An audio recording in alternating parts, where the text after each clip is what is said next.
আসসালামু আলাইকুম। Honours first year fundamental of mathematics বইয়ের summation of algebraic series chapter 10 এর লেকচার 1-এ আমি দেখিয়েছিলাম যে এরকম পূর্ণসংখ্যক ধারার ক্ষেত্রে n সংখ্যক পদের যোগফল কীভাবে বের করে। আজকে লেকচার 2-তে আমি দেখাবো যদি এই সমস্ত ধারাগুলো এরকম ভগ্নাংশ আকারে থাকে সেক্ষেত্রে আমি কীভাবে n সংখ্যক পদের যোগফলগুলো বের করতে পারি অন্তরায়ন পদ্ধতিতে। তো অনেকগুলো ম্যাথ আছে এই টাইপের। আমি প্রথমে এই 9 নম্বর এক্সাম্পলটা নিয়ে আলোচনা করব। এই ম্যাথটা 13তম নিবন্ধন আসছিল। সবগুলো ম্যাথ এক ধরনেরই। প্রথমে আমি এটা আলোচনা করব, তারপরে আমি অন্য একটা ম্যাথ আলোচনা করব ইনশাল্লাহ। তো প্রথমেই আমরা শিখেছিলাম যে অন্তরায়ন পদ্ধতিতে কোনো ধারার n সংখ্যক পদের সমষ্টি বের করার সূত্র হলো Sn = Bn - B0। এটা হবে যখন ধারাটা এই পূর্ণসংখ্যক আকার থাকবে, অর্থাৎ সোজাসুজি থাকবে। আর যদি ধারাটা এরকম ভগ্নাংশ আকার থাকে সেক্ষেত্রে আমরা শিখেছিলাম Sn বের করে নিয়ম হলো B0 - Bn, অর্থাৎ B0টা আগে আসবে, Bnটা পরে যাবে। এখন এই B0 Bn কীভাবে বের করে চলুন দেখা যাক। তো Bn আর B0 বের করার জন্য প্রথমে আমাকে ইউএনটা বের করতে হবে। ইউএনটা হলো এই ধারাটার, সমগ্র ধারাটার সাধারণ পথ বা n-তম পথ। এখানে ইউএন সমান সমান, দেখুন উপরে শুধু এখানে 1 আছে, অন্য কোনো সংখ্যা নাই, সেই জন্য আমি প্রথমে উপরে 1 দিয়ে নিব। নিচে প্রত্যেকটি পদের যে প্রথম উৎপাদকগুলো আছে একই নিয়ম, আগেটা এরকমই বলছিলাম। প্রত্যেকটি পদের প্রথম যে উৎপাদক এগুলো নিয়ে যদি আমি একটা ধারা গঠন করি তাহলে 3, 5, 7, 3, 5, 7 এগুলো পরস্পরের সাথে সমান্তর ধারায় আছে। কীভাবে বুঝলাম? কারণ এই 5 থেকে 3 বাদ দিলে 2 হয়, 7 থেকে 5 বাদ দিলে 2 হয়। আর আমরা জানি কোনো পদ থেকে তার পূর্ববর্তী পদের অন্তর যদি সবসময় সমান হয়, মানে কোনো ধারার কোনো পদ থেকে তার পূর্ববর্তী পদের অন্তরফল বা বিয়োগফল যদি সবসময় সমান হয় তবে তাকে সমান্তর ধারা বলে। তাহলে আমি যদি এই পদের এই উৎপাদক 2 নম্বর পদের এই প্রথম উৎপাদক 3 নম্বর পদের প্রথম উৎপাদক নিয়ে আমি এই ধারাটার n-তম পদ বের করতে চাই, তাহলে সূত্র হলো, আমরা জানি সমান্তর ধারা n-তম পদ হলো a+, আমি সূত্র লিখব না, ডিরেক্ট মানগুলো বসাই দিই। এখানে প্রথম পদ যেহেতু 3, তাহলে হবে a + n - 1 × d। d মানে হলো অন্তর 2 করে এই। আবার যদি এই পদের 2 নম্বর ফ্যাক্টরটা, এই পদের 2 নম্বর উৎপাদকটা, এই পদের 3 নম্বর উৎপাদক, এইগুলো সমান্তর ধারায় আছে। তো এই ক্ষেত্রে আমি লিখতে পারি a + n - 1 × d, আবার a + n - 1 × d 3 নম্বর উৎপাদকের জন্য এইভাবে লিখলাম। আচ্ছা, এখন 1/, এখানে 3 ঠিক রেখে 2 দ্বারা গুণ করলে হবে 2n - 2। এখানে 5কে ঠিক রেখে 2 দ্বারা গুণ করলে হবে 2n - 2। এখানে 7কে ঠিক রেখে 2 দ্বারা গুণ করলে হবে 2n - 2। উপরে থাকছে 1, নিচে থাকতে হচ্ছে 2n + 1। 5 থেকে 2 চলে গেলে থাকবে 3। এখানে 7 থেকে 2 চলে গেলে থাকবে হচ্ছে 5। খেয়াল করে দেখুন নিচের প্রত্যেকটা উৎপাদক এর সাথে একটা সম্পর্ক আছে। কেমন সম্পর্ক? এটা থেকে এটা 2 বেশি, এটা থেকে এটা 2 বেশি। তো একটা ধারাবাহিকতা বজায় আছে। আমাদের উদ্দেশ্য হলো যে একটা ধারাবাহিকতা নিয়ে আসা। এখন এই পর্যন্ত আসার পরে আমরা Bn বের করব। এখন Bn, তো Bnটা কীভাবে বের করব? ওই পূর্ণসংখ্যক ধারার ক্ষেত্রে আমরা Bnটা বের করছিলাম, যে এটা দেওয়া থাকতো ওটা ওইভাবে লিখতাম। লেখার পরে একটা পদ বাড়াইতাম, নিচে লিখতাম পূর্ববর্তী পদ, একটা পদ বাড়ালে যোগ 1 দিতাম, ইন্টু ব্যবধান দিতাম। এইটার ক্ষেত্রে এই ভগ্নাংশ আকারে ধারাগুলোর ক্ষেত্রে আমরা Bnটা কীভাবে বের করব? উপরে যদি কিছু না থাকে 1 থাকলে 1-ই লিখব। নিচে থেকে উৎপাদকগুলোর মধ্যে সর্বাপেক্ষা নিম্ন যে উৎপাদকটা থাকবে বা ছোট উৎপাদক যেটা থাকবে ওটাকে বাদ দিব। যেমন এখানে 2n+1, এটা 2n+3, এটা 2n+5। তো এই তিনটার মাঝখানে এটা একটা ছোটো, এই ছোটোটাকে আমরা বাদ দিব। আর আগের যে অঙ্ক করেছিলাম লেকচার 1-এ সেখানে আমরা একটা যোগ করতাম, বড়টা থেকে আরও একটা যোগ করতাম। এইটার ক্ষেত্রে আমরা ছোটোটাকে বাদ দিব। তাহলে আমি যদি এটাকে বাদ দিয়ে লিখি, থাকবে হচ্ছে আমার 2n+3 আর থাকবে হচ্ছে 2n+5। সিস্টেমটা হলো আগের নিয়মই। এখানে উৎপাদক ছিল পূর্বে 3টা, এইখানে আমি যোগ করে নেই, কী করেছি, বিয়োগ করছে। একটা উৎপাদক এই যে বাদ দিয়েছি, সেই জন্য বিয়োগ 1। আর প্রত্যেকটা উৎপাদকের মধ্যকার ব্যবধান কত করে, এটা থেকে 2 বেশি, এটা থেকে এটা 2 বেশি, তাহলে এখানে 2 গুণ করতে হবে। বোঝা গেল? আগেরগুলো ছিল একটা উৎপাদক যোগ করতাম, আর এখানে হলো একটা উৎপাদক বাদ দিব। তবে বাদ যেটা দেবো সেটা হবে সবচেয়ে ছোট উৎপাদক যেটা, ওইটা। আচ্ছা, 1/, দেখুন 3 থেকে 1 চলে গেলে 2, 2 2 4 হবে এখানে।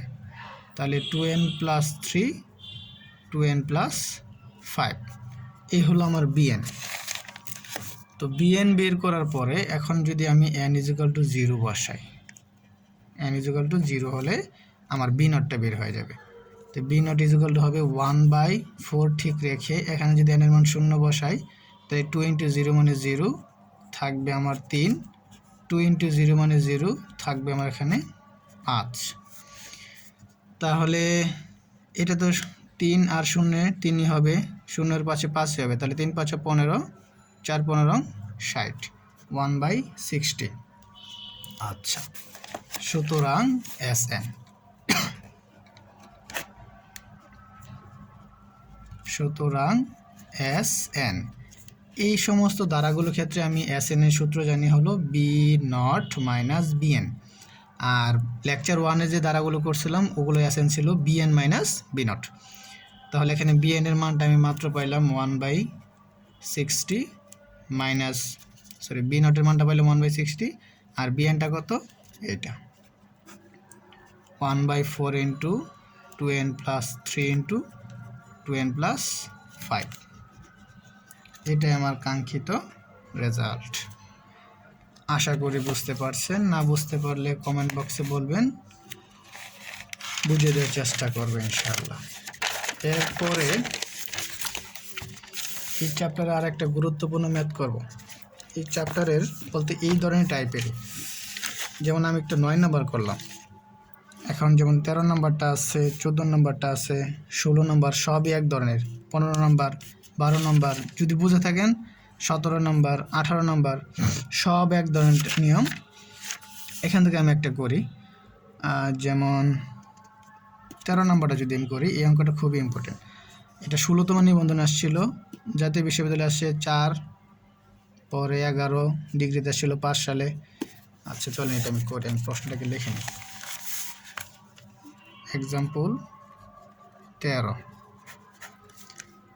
n পথ পর্যন্ত যোগফল নির্ণয় করো। ধারাটা হলো এরকম, 4/2 × 3 × 4 প্লাস 7/3 × 4 × 5 প্লাস 10/4 × 5 × 6 প্লাস ... তো আমি এই ধারাটার n সংখ্যক পদের সমষ্টি বের করব। যেহেতু এটা ভগ্নাংশ দ্বারা, তো ভগ্নাংশ দ্বারার জন্য আমরা Sn সমান জানি b0 - bn। তো প্রথমে আমাকে b0 বের করার জন্য বা bn বের করার জন্য un বের করতে হবে, একই নিয়ম। তাহলে unটা বের করি, এখানে un সমান, তো un বের করার নিয়ম কি, উপরে যদি কিছু থাকে তো ওটা লিখতে হবে। যেমন এখানে 1 ছিল, আমি 1 লিখে ফেলছিলাম, তো এখানে তো আর 1 নাই, এখানে এই প্রথম পদে আছে 4, দ্বিতীয় পদে 7, তৃতীয় পদে 10, পরে ... আরও থাকতে পারে। যদি আমি 4, 7, 10 এগুলো নিয়ে একটা দ্বারা গঠন করি, এখানে দেখতে পাবো যে প্রত্যেকটার এই যে এই 7 থেকে 4-এর ব্যবধান 3, 10 থেকে 7-এর ব্যবধান 3, এটা একটা সমান্তর দ্বারা গঠন করে আছে। তো এই সমান্তর দ্বারার n-তম পদ কি, a plus n - 1 × d, d হলো ব্যবধান 3 করে A plus N minus one into D লিখে ফেললাম। নিচেও সেম একই কাজ, এই পদের যে প্রথম উৎপাদক, এই পদের যে প্রথম উৎপাদক, এই পদের যে প্রথম উৎপাদক, এগুলো নিয়ে আমি একটা দ্বারা গণ্য করব। এখানে সমান্তর দ্বারাই হবে। তো সমান্তর দ্বারার এনতম পদ হলো এই যে এ প্লাস এন মাইনাস ওয়ান, এখানে এ মানে কিন্তু 2, N minus one into D, D মানে এগুলো ব্যবধান 1, পরে এই আবার 3 হলো এখানে প্রথম পদ, A plus N minus one into D, আর সেমভাবে এখানে 4 plus N minus one into D, এই আমি ইউএনটা লিখে ফেললাম। ঠিক আছে না? তারপর উপরে 4, 3-এর সাথে এন গুণ করলে হবে 3n মাইনাস 3, নিচে 2কে ঠিক রেখে 1 দ্বারা n মাইনাস 1কে গুণ করলে হবে n মাইনাস 1, 1 দ্বারা 3কে ঠিক রেখে 1 দ্বারা n মাইনাস গুণ করলে হবে n মাইনাস 1, 4কে ঠিক রেখে 1 দ্বারা n মাইনাস গুণ করলে হবে n মাইনাস 1। তাহলে আমি উপরে পাইলাম 3n প্লাস 1, নিচে কি থাকতেছে আমার n plus 1, n plus 2, n plus 3। এটা হলো আমার নিচে যে n plus 1, n plus 2, n plus 3, আর উপরে হলো 3n প্লাস 1। আচ্ছা, এখন এই জায়গায় একটা বিষয় খেয়াল রাখতে হবে আমাদের, সেটা হলো যে যদি কখনো এরকম আসে, যেমন এই অঙ্কে তো ওই পাশেটা 1 ছিল, খুব সুন্দরভাবে পরে আমি বিএনটা বের করতে পেরেছিলাম। তো এখন তো উপরে 1 নয়, উপরে একটা নির্দিষ্ট পদ আছে, 2টা পদ আছে। এই 2টা পদের বেলা আমাকে কাজ করতে হবে। কী কাজ? সেটা হলো যে উপরে যেটা থাকবে বা নিচের সর্বনিম্ন যে উৎপাদকটা থাকবে, উপরেও সেম ওইটাই বানাইতে হবে। ওইটা বানায়া কাটাকাটি করতে হবে। যেমন এখানে সর্বনিম্নটা হলো n প্লাস 1, আমাকেও উপরে n প্লাস 1ই বানাইতে হবে। এটা নিয়ম হলো এটা। যেমন আমি এখানে n প্লাস 1টা রেখে দিলাম, n প্লাস 2ও রেখে দিলাম, n প্লাস 3ও রেখে দিলাম। আমার উদ্দেশ্য হলো এখন উপরে নিচের যে উৎপাদকগুলো সর্বনিম্ন যে উৎপাদকটা সেটা বানানো। আমি ইচ্ছা করে এখানে n প্লাস 1টা রেখে দিলাম। ঠিক আছে? আমার ছিল কত? 3n plus 1। তাহলে 3n আনতে হলে আমাকে এটা 3 দ্বারা গুণ করতে হবে। তো এটা যদি 3 দ্বারা গুণ করি তো 3n হলো, প্লাস আবার 3 হয়ে গেল। এখানে ছিল কত? প্লাস 1, বেশি লিখছি কত? মাইনাস 2। এই অংশটুকু বুঝছেন কিনা? এটা যদি আমি আলাদাভাবে এখানে করে দেখাই আপনাদের, যেমন 3 দ্বারা গুণ করলে হলো 3n প্লাস 3 মাইনাস 2, দেখেন এটাই চলে আসবে। এটা কেন বানালাম? এইটা বানানোর জন্য, মানে উৎপাদকের সর্বনিম্ন যে উৎপাদকটা ওইটা বানানোর জন্য। ঠিক আছে? এবার আমি এখানে যেহেতু 2টা উৎপাদক হয়ে গেছে, একটা এগুলো দিয়ে এটাকে একবার লিখবো, মাইনাস দিয়ে এটার সাথে এটা একবার লিখবো, মানে আলাদা আলাদা করে। যেমন এটা লিখতে পারি 3 ইন্টু n প্লাস 1, নিচে কি হলো এই উৎপাদকগুলোর গুণফল, এটা রেখে দিলাম। তারপরে যে মাইনাস আছে, মাইনাসটা দিয়া আপনার 2 ভাগ হবে n plus 1, n plus 2, n plus 3। আচ্ছা, এরপরে এটা আর এটা কেটে দেওয়া যায়, তাহলে উপর থাকবে 3, নিচে থাকবে হচ্ছে n plus 2, n plus 3, minus উপরে 2 থাকবে, আর নিচে যেহেতু কোনো কিছু কাটা যায় না, এটা যা আছে ওইভাবে আমরা রেখে দেব। এই আমাদের কাজ শেষ। নিচেগুলো একটা ধারাবাহিকতা বজায় আছে, আর উপরে তো কিছু নাই, উপর কিছু রাখাও যাবে না আসলে। এখন এই পর্যন্ত আসার পরে আমি এখন বি নটটা বের করবো, সরি বিএনটা বের করবো। তাহলে ইউএনের কাজ শেষ, এবার বিএন বের করার সিস্টেম কি বলছিলাম? সিস্টেমটা হলো এমন যে এইখানে নিচে যে উৎপাদকগুলো থাকবে সেই উৎপাদকগুলোর মাঝখানে সবচেয়ে ছোট যেটা ওইটাকে বাদ দিব। ঠিক আছে না?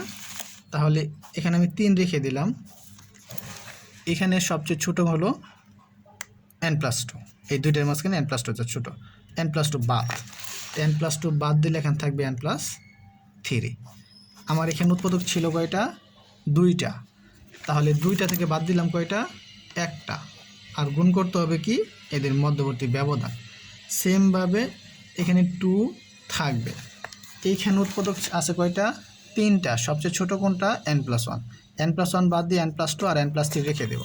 তাহলে এই যে আমার n+2 আর n+3 রেখে দিলাম। উৎপাদক ছিল 3টা, বাদ দেব একটা, গুণন হবে উৎপাদক দর যে উৎপাদকগুলোর মধ্যবর্তী যে ব্যবধানটা সেইটা। তাহলে আমার উপর থাকছে হলো 3, 2 থেকে 1 চলে গেলে 1, 1-এর সাথে 1 গুণ করলে একই হবে, থাকতেছে আমার n+3 মাইনাস 2 ডিভাইডেড বাই, এখন থাকছে n+2 n+3, 2 থেকে 3 থেকে 1 চলে 2 হবে। হ্যাঁ, এটা আমি এখানে 2 রেখে দিলাম, ইচ্ছা করলে 2 পরের লাইনে কেটে দিতে পারি। আচ্ছা, সুতরাং এখন n = 0 হলে b0টা বের করে ফেলি। তো b0 বের করতে হলে আমি যদি এখানে n এর মান 0 বসাই তাহলে কি হবে, 3/3, ঠিক আছে না? এখানে কি হবে, ধরেন আমি 2 দিয়ে কেটে দিলাম, উপর 1 থাকবে, নিচে 0 + 2 মানে 2 হবে, 0 + 3 মানে 3 হবে। একবার করে ফেললাম। 1 - 1/6, 6 যদি এখানে লসাগু নেই তাহলে এখানে হবে 5/6, সুতরাং Sn। তাহলে এখন তো Sn বের করার কোনো ব্যাপার না আমাদের জন্য, যেহেতু আমরা b0 আর bn পেয়ে গেছি। তাহলে আমরা জানি ভগ্নাংশ আকারে দ্বারাগুলোর ক্ষেত্রে Sn সমান হলো b0 - bn। এই হলো b0 আমার, এই হলো আমার bn। তো b0 এর মান হলো 5/6 আর bn এর মানটা আমি পাইছি এটা 3 ডিভাইডেড বাই n+3, আর এইখানে হলো, দেখেন এখানে মাইনাস থাকাতে আমি একটা ব্র্যাকেট দিয়ে লিখে দিই তাহলে সুবিধা হবে। এই ব্র্যাকেট দিলাম, -2 কেটে দিলাম, মনে করেন 1/n+2 n+3, এই তো। এখন মাইনাস দ্বারা আবার গুণ করে দেব, তাহলে হলো 5/6 মাইনাস 3 ডিভাইডেড বাই n+3 মাইনাসে মাইনাসে plus 1 divided by n+2 n+3, ঠিক আছে। এখন এখানে আমি এই 3টা থেকে একটা লসাগু নিতে পারি। লসাগুটা কেমন, 6 × n+2 × n+3। তো লসাগু নিলে 6 কাটা থাকবে, এই উপরে থাকবে 5, আর এই যে গুণ অবস্থা হবে। তাহলে আমি একবারে গুণ করে ফেলতেছি, দেখেন ছোট করার জন্য, যে গুণ করলে n এর সাথে n গুণ করলে হবে n², n এর সাথে এই 3 গুণ করলে হবে 3n, প্লাস 2 এর সাথে n গুণ করলে হবে 2n, 2 এর সাথে 3 গুণ করলে হবে 6, ঠিক আছে, মাইনাস এই n+3 দ্বারা এই লসাগুটাকে ভাগ করলে থাকবে 6 × n+2। 3 কিন্তু আগে থেকে ছিল আমার, 3 রেখে দিয়া যদি আমি 6 দ্বারা এগুলো গুণ করে দেই তাহলে হবে 6n + 12, আর এই লসাগু যদি আমি n+2 n+3 এগুলো ভাগ করি থাকবে 6, 6 এর সাথে 1 গুণ করলে হবে 6 × 6। তাহলে এখন আমার উপরে কি থাকতেছে, যদি আমি 5 দ্বারা সবগুলোকে গুণ করে দেই 5n² প্লাস, দেখেন 3 আর 2 5n, আর 5 গুণ করলে হবে 25n, 5 আর 6 30, এইখানে 3 6 18n, 3 এর সাথে 12 গুণ করলে 3 12 36, আগে থেকে 6 ছিল। নিচে এগুলো যেভাবে আমরা সেভাবে রেখে দেব, 6 × n+2 n+3। আচ্ছা, হ্যাঁ, অঙ্ক প্রায় শেষ। সমান সমান এখানে 5n², এটা যা আছে তাই হবে। এবার খেয়াল করেন, এখানে 25n থেকে, দেখা যাচ্ছে 25n থেকে 18n চলে গেলে কত থাকবে, 7n প্লাস 7n, এই প্লাস 7n রেখে দিলাম। আর এইখানে 36, আচ্ছা এখানে একটু মিস্টেক হয়েছে আমার, 3 -3 আর 12 গুণ করলে হবে -36। হ্যাঁ, আমি এখানে +36 দিচ্ছি, তো -36, তো 30 আর 6 36, +36 - 36 কাটা, তাহলে উপরে শুধু আমার থাকলো 5n² + 7n, আর নিচে তো আগে থেকে যেগুলো ছিল ওগুলো থাকবে 6 × n + 2 × n + 3। এটাই হলো আমার আসলে উত্তরটা। ঠিক আছে, আজকে এই পর্যন্ত।